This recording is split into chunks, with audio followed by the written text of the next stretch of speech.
Oke, bismillah. Selamat pagi. Kita akan belajar melanjutkan materi sebelumnya, yaitu menelaah struktur dan kebahasaan teks berita.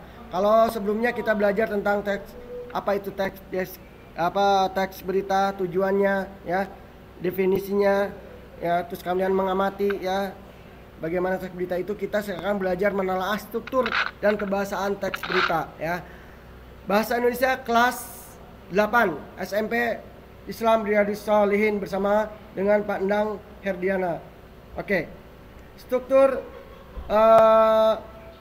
umum teks berita memiliki struktur seperti berikut, ya. Pertama, kepala, head. Ini judul berita utama, ya.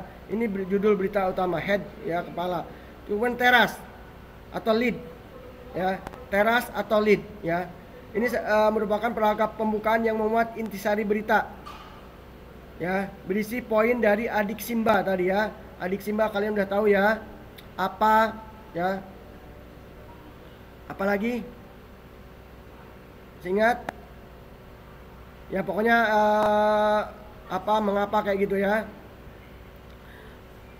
Kemudian diam Abdur. Kemudian body, ya. Body ini bagian isi. Abja. Bagian isi, ya. Body ini bagian isi yang menjelaskan tadi unsur apa dan sebagainya tadi, ya. Nah, udah ganti pelajaran belum. jadwal lah tuh. Udah lanjut aja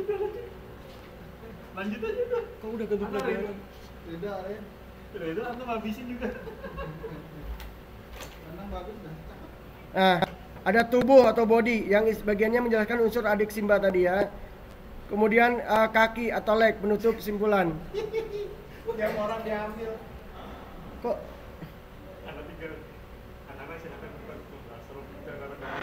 Oke. Nah, kita akan menelaah kebahasaan teks berita, ya.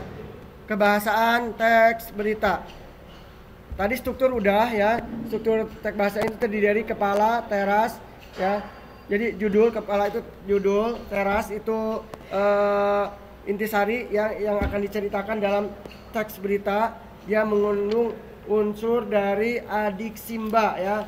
Mengandung unsur dari adik Simba. Ini kan 2 jam, Pak. Yaitu apa, di mana, kapan, siapa, mengapa, dan bagaimana, ya. Itu unsur adik Simba. 2 jam itu kan cuma 50 menit, Pak. Iya, tadi deh nanggung. Mana tadi deh? Nah, kemudian ada teras, ada tubuh, ada kaki, oke. Selanjutnya menelaah kebahasaan teks berita. Nah, menelaah kebahasaan teks berita ini menelaah secara bahasa, ya, terutama bahasa Indonesia. Bagaimana di situ kita menelaah secara bahasa itu berarti apa yang harus di situ tuh ada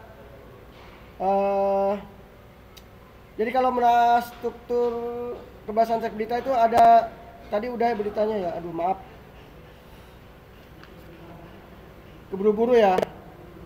Tadi udah strukturnya kebahasaan menggunakan kalimat langsung dan tidak langsung, ya.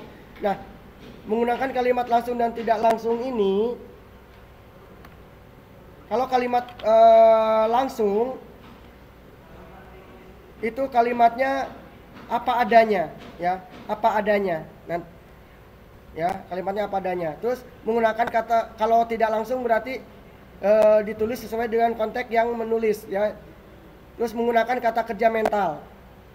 Nanti kita bahas apa itu kata kerja mental. Terus menggunakan konjungsi temporal, ya.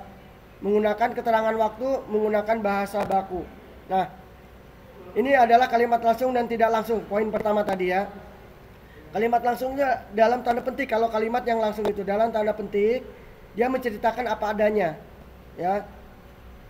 Contohnya ini, saya datang ke sini tidak membawa apa-apa. Datang masih basah-basah, naik pesawat untuk mengambil penghargaan. Tanda petik itu kata siapa? Kata Musa, apa adanya. Kemudian kalimat tidak langsung. Kalimat tidak langsung ini biasanya konteksnya itu udah diolah oleh penulisnya ya. Jadi apa yang didapat ditulis oleh penulisnya, bukan apa adanya ya.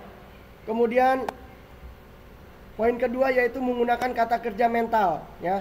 Kata kerja mental ya adalah kata kerja yang menerangkan aktivitas mengindrai dengan panca indera, maksudnya ya, mengindrai dengan panca indera ya, berpikir atau merasa ya. Contohnya pemerintah harus melihat kondisi masyarakat secara real.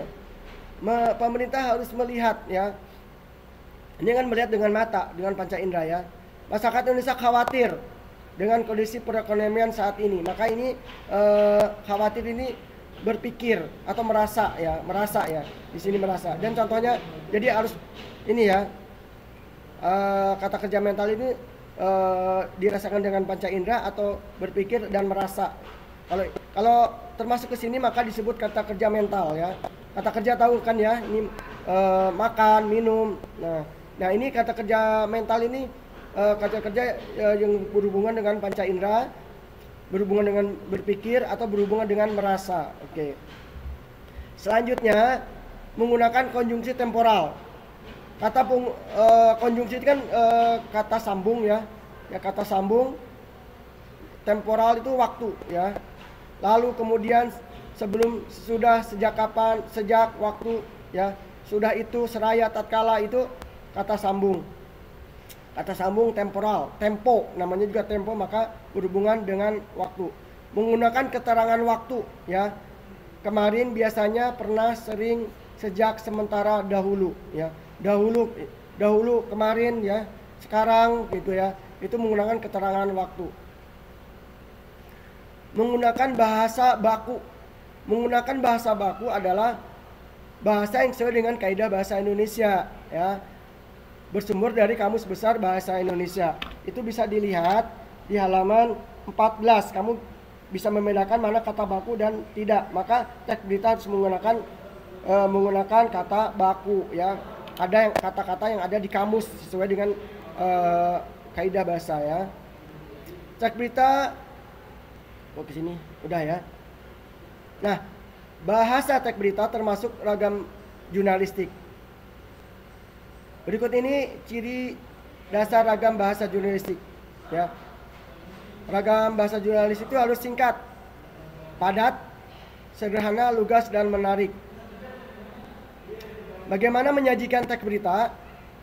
Dalam menyajikan teks berita, baik berita tulis ataupun lisan, kita harus menentukan inti informasi ya.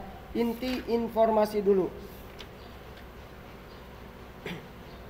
Inti informasi ini harus jadi pertama inti informasi, menyusun kerangka berita, mengembangkan kerangka, menentukan judul. Menentukan inti informasi itu datanya harus faktual. Ada faktanya ya. Aktual tuh beritanya masih baru ya, bukan berita yang lama. Fungsional ini bermanfaat bagi masyarakat ya. Kemudian menyusun kerangka berita berdasarkan adik simba, apa, di mana, kapan, siapa, bagaimana. Ini menyusun kerangka. Setelah itu mengembangkan kerangka menjadi tulisan berita yang utuh. Terus memperlihatkan struktur berita. Ya, harus ada struktur berita yang jadi beritanya tidak acak-acakan ya, ada kepala, ada teras, ada badan, dan ada kaki.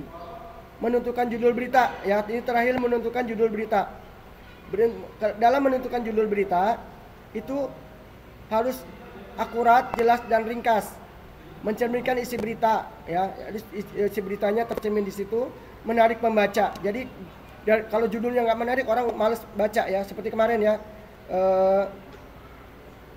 yang apa, meninggal ke istana dengan pakai sendal jepit itu ya. Jadi judulnya harus, kalau menerima penghargaan aja biasa aja, tapi dia ke istana dengan sendal jepit ya, itu baru menarik ya.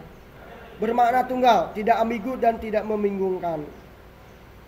Itu ya. Jadi ketika kamu bikin berita, maka baik lisan dan tulisan, maka harus sesuai urutan ini, menentukan inti informasi, menyusun kerangka, mengembangkan kerangka, terakhir menentukan judul. Jangan ditukar ya, jangan ditukar. Judul jadi ke atas nggak bisa, jadi judulnya harus di bawah nanti biar beritanya bisa bagus ya. Membaca berita, kita belajar sekarang membaca berita. Dalam membaca berita kita harus memperhatikan lafal. Lafal itu pengucapan ya, pengucapannya harus jelas ya. Kemudian intonasi itu naik tinggi rendahnya dari bahasa ya. Jeda itu titik koma harus berhenti. Kemudian vokalnya juga harus jelas, clear ya. Ekspresinya itu harus sesuai dengan berita yang dibaca. Maka pertemuan ini cukup. Ingat ya, kalian harus belajar membaca sendiri. Terus ingat, kita walaupun berita itu harus aktual dan faktual, tapi kadang banyak berita-berita yang hoak ya. Makanya sebelum itu harus kita cek dulu ya, sesuai dengan, karena kita orang beriman, orang Islam ya. Di surat Al-Hujurat ada ya. Mungkin sekian dari Bapak, maaf ya kalau kebablasan ya.